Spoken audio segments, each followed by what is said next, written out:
अब बताऊंगा कि ऑपरेशन सिंदूर के बाद क्या हुआ, but let me say a few military things also, जिससे we understand the operation Sindoor better.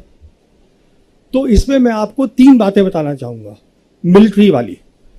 पहली बात, starting from the first war of Kashmir, जब लड़ाई हुई हिंदुस्तान पाकिस्तान की, एक सीज फायर लाइन बनी थी 1 जनवरी 49 को।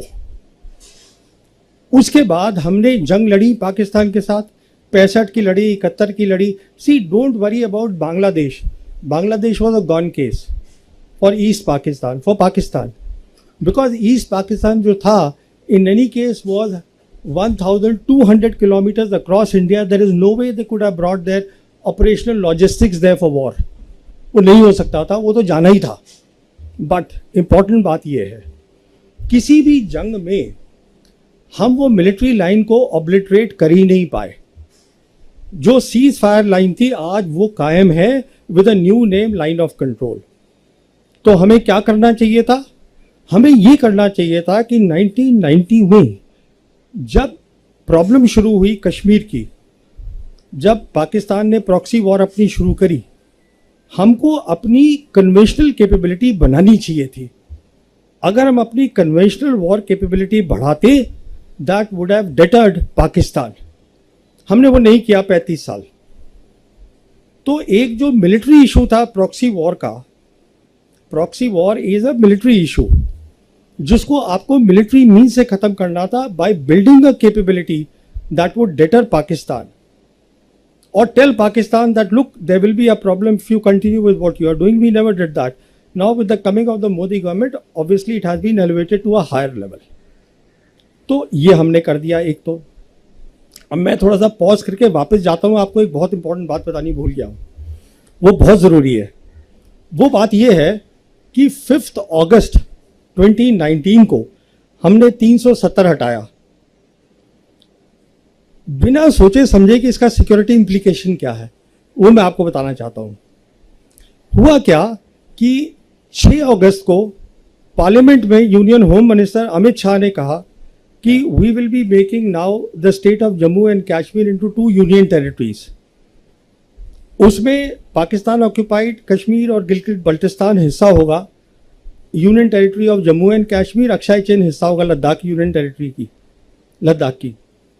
The same day Chinese rejected that, they protested, they said Aksai Chin is with us, it was always with us, you can't show it on your maps, new maps as part of the Ladakh union territory. 11 अगस्त को 2019 Jaishankar as the external affairs minister, he traveled to China to meet up with his counterpart Wang Yi to explain to him that look, we have made the maps, but it does not change our position on the ground as far as line of actual control is concerned. China rejected that suggestion. Meanwhile, 370 जब हटा तो पाकिस्तान में भी खलबली मची। The then Prime Minister Imran Khan and the Army Chief Bajwa, General Bajwa, they both went to China to confabulate with the leadership there. Xi Jinping gave personal time to general Bajwa और उन्होंने general Bajwa को ये कहा कि आप development पे focus करिए। मुझे ये बात ऐसे पता है कि अप्रैल 2022 में पाकिस्तान की जो सरकार थी उस समय इमरान खान की, they release the first national security policy and I was one Indian they had invited there. तो वहाँ प्राइम मिनिस्टर भी बोले, वहाँ आर्मी चीफ भी बोले, उसके बाद आर्मी चीफ और मेरी बातचीत हुई। तो मैंने उनसे पूछा, मैंने कहा जी आपकी नेशनल सिक्योरिटी पॉलिसी है, it all talks about connectivity and development, what about the Kashmir issue? So he told me that I had a long meeting with Xi Jinping and Xi Jinping told me personally that you focus on development. What Bajwa did not tell me is that Xi Jinping also told him, जहां तक security का ताल्लुक है पाकिस्तान की, we take responsibility for that. तो हुआ क्या, अगर हम लोगों ने ध्यान से देखा होता तो 2 चीजें होनी शुरू हो गई 2019 से।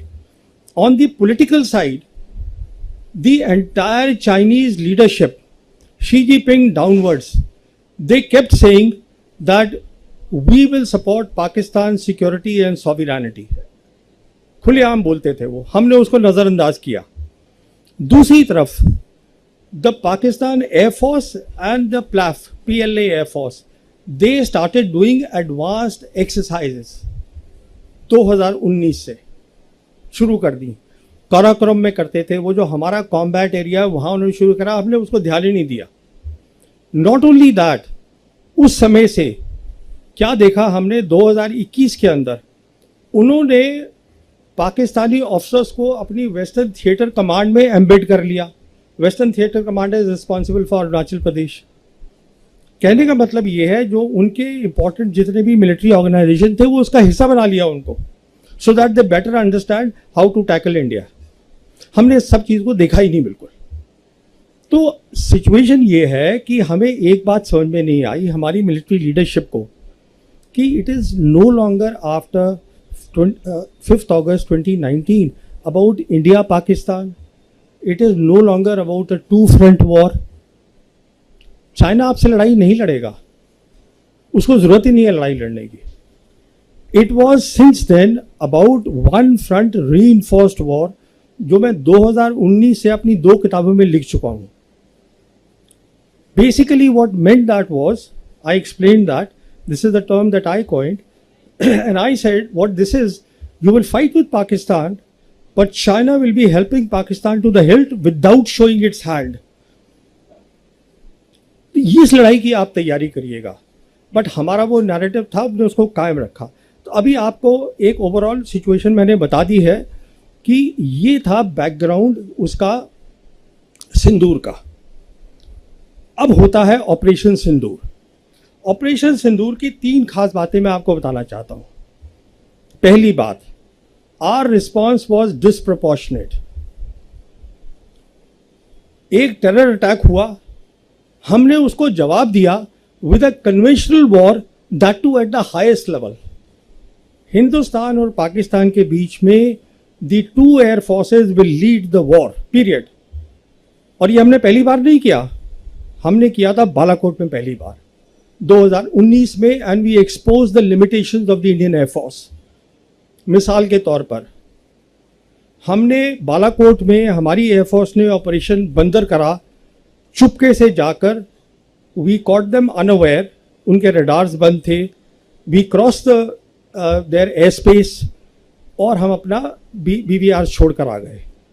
Next morning they retorted, they came back to us with a response, which is what they call the Operation Swift Retort. याद होगा आप लोगों को, दिन की टाइम उन्होंने किया और उनका फोकस क्या था? उनका फोकस था military targets, not non military targets. आप कभी एयरफोर्स नॉन मिलिट्री टारगेट्स पे इस्तेमाल नहीं करते बाबा।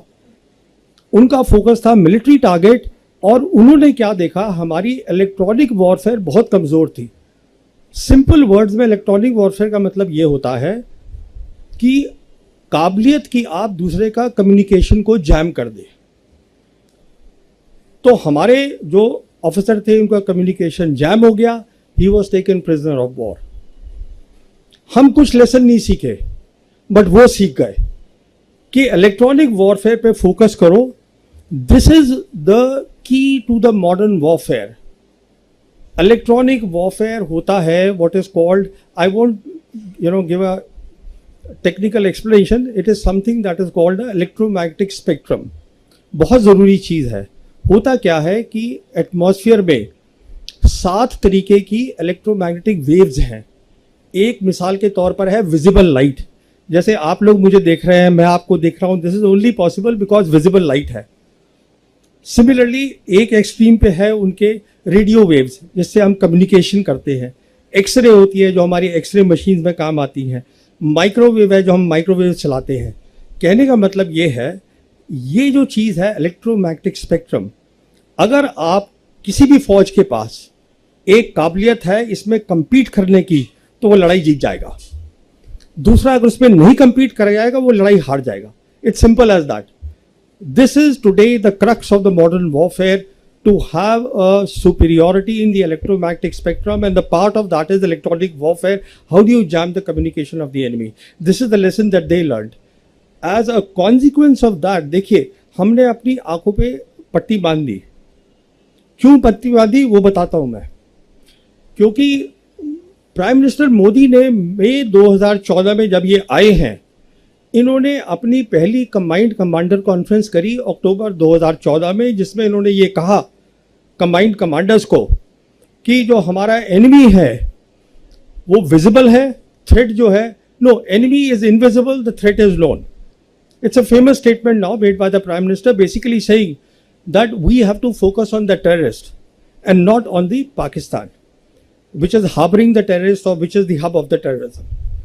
तो वो फोकस वो बन गया कि सब कन्वेंशनल वॉर हमें करनी है, हमें काउंटर टेररिज्म को करते रहना है. उसी समय मुझे याद है एयर चीफ हमारे होते थे, एयर चीफ मार्शल अरूप राहा. मैंने उनसे पूछा भी था, मैं कहा ये आप कर क्या रहे हैं, because he started asking a role कि एयरफोर्स का भी रोल होना चाहिए. अरे बाबा, एयरफोर्स को ये था कि सारी ग्लोरी इंडियन आर्मी को मिल रही है, तकमे मिल रहे हैं, उनको ऑनर मिल रहा है टेररिस्ट मारने का, तो हमें मिलना चाहिए. So that entire line of leadership of the Indian air force, they also were very happy कि हमें भी ऐसा रोल दीजिए कि हम टेररिस्ट के खिलाफ काम करें. तो हमने 2019 में कोई लेसन नहीं सीखा. अब देखिए सिंदूर में क्या हुआ, हमने फिर वही किया. हमने सिंदूर में इस बार जो पाकिस्तान की जो सरहद है उसको हमने ब्रीच नहीं किया, एयर स्पेस को, स्टैंड ऑफ वेपन से, but we hit the terrorist target, वो हमने किया. पर इस बार वो तैयार बैठे थे.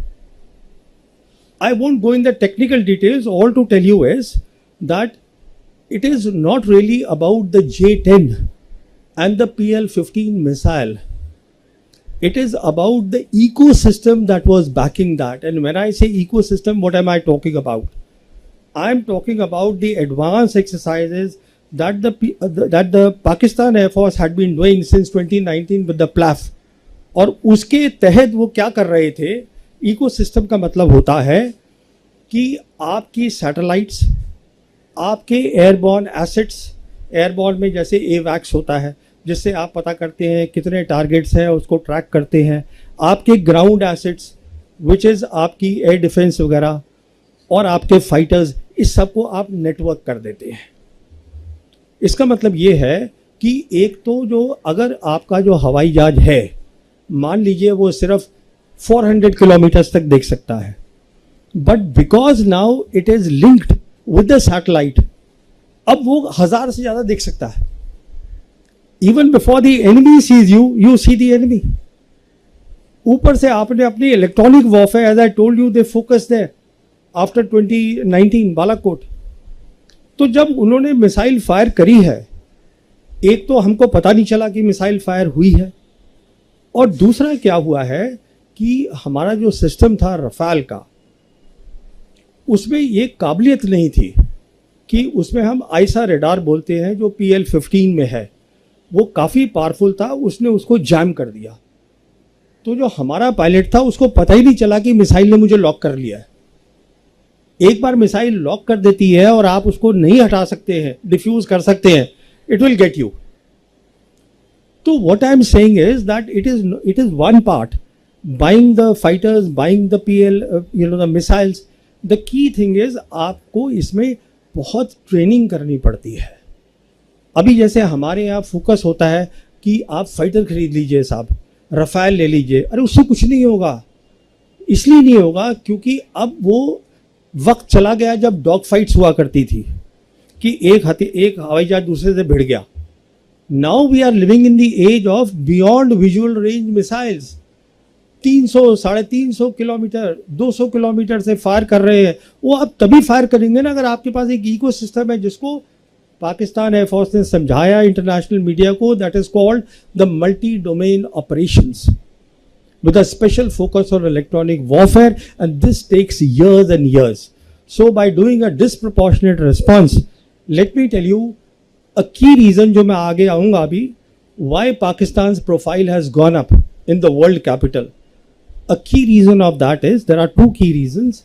One is that they saw that the Pakistan military has emerged out of this 4 days of Operation Sindoor as a peer military competitor of the Indian military. बहुत बड़ी बात है, ये peer competitor उनको दिखाई दिया. तो उनकी जो मिलिट्री पावर की जो वो थी, औकात थी, वो बहुत बढ़ गई. They have the military power. And the second thing that the world saw is that the Chinese stood by them. Chinese are the people who had the gumption to walk the talk. बहुत बड़ी बात है. तो पहली तो ये बात हुई, डिसप्रोपोर्शनेट रिस्पॉन्स से हमने अपनी इंडियन एयरफोर्स की काबिलियत को दिखा दिया और हमारे लॉसेज हुए हैं. I don't want to go into those losses at this stage. तो कहने का मतलब ये है कि आप जो हम बोल रहे हैं, देखिए, we have to be objective about things. और ऑब्जेक्टिविटी हमें ये बताएगी कि अगर आप ज्योग्राफी देखिए पाकिस्तान की ज्योग्राफी ऐसी है जो इलोंगेटेड है, उसमें डेप्थ नहीं है. उसकी जितनी भी एयरफील्ड्स हैं वो 2050 किलोमीटर के अंदर अंदर हैं सारी की सारी मैक्सिमम. और जो हमारा S-400 है, हमारे ब्रह्मोस है, वो उसको इजीली कवर कर सकता है. Now what they have done is they have gone to China and China is giving them a deadly combination of what is called the J-35A and the HQ-19, which is the air defense system, बहुत powerful air defense system है. It is meant for the IRBMs, intermediate range ballistic missiles, and the KJ-500, which is the airborne assets. तो ये एक बहुत बड़ा combination है जो उनको मिल रहा है. And I won't be surprised, वो पैसे वैसे नहीं लेंगे, उसको ऐसे ही दे देंगे क्योंकि उनको फ़ायदा हो रहा है दो तरीके से. एक तो फ़ायदा हो रहा है कि विदाउट फाइटिंग उनके जो हथियार हैं they are getting operationally validated, उनकी आर्म सेल बढ़ेगी. दूसरा फ़ायदा हो रहा है, they are cutting India to size through Pakistan. बहुत फ़ायदा है. तो कहने का मतलब ये है, दोनों ने लेसन लड़े हैं, सीखे हैं, पर हमारा लेसन जो है हमें उस पर ध्यान देना है. दूसरी बात, न्यू नॉर्मल क्रिएट करा है. जैसे बताया था अभी कि ये पॉज हुआ है, सीज फायर नहीं है कि जहाँ पर दोनों साइड बैठ के बात करती हैं और तय करती हैं कि ठीक है ये टर्म्स होंगी सीज फायर की. ऐसा कुछ नहीं है, कोई भी साइड इसको लिफ्ट कर सकती है. कहने का मतलब है we are today living at the as of war. Please understand what I am saying, because we are up against a combination of Pakistan and China and it's extremely lethal. As I said, it's a one-front reinforced war that we are looking at. And all this talk that I keep hearing, कि अब drones चाहिए, of course you need drones. But more than drones, what you need is, in which nobody is talking about in my country, are the capabilities in the virtual domains of war. And when I say virtual domains of war, I am talking of three things. I am talking of electronic warfare, which is the electromagnetic spectrum. I am talking of cyber capabilities, and I am talking of space. They all link up. Because if you lose here, you lose the war. Simple. Communication आपका बंद, आपको दिखेगा नहीं, आप blinded. It's over. The war is over. क्या लड़ेंगे आप? तो वो आपको पहले बनाना है. फिर आपको एयरफोर्स का इकोसिस्टम बनाना है. So all these things are there, and we are living dangerously. That is the second point.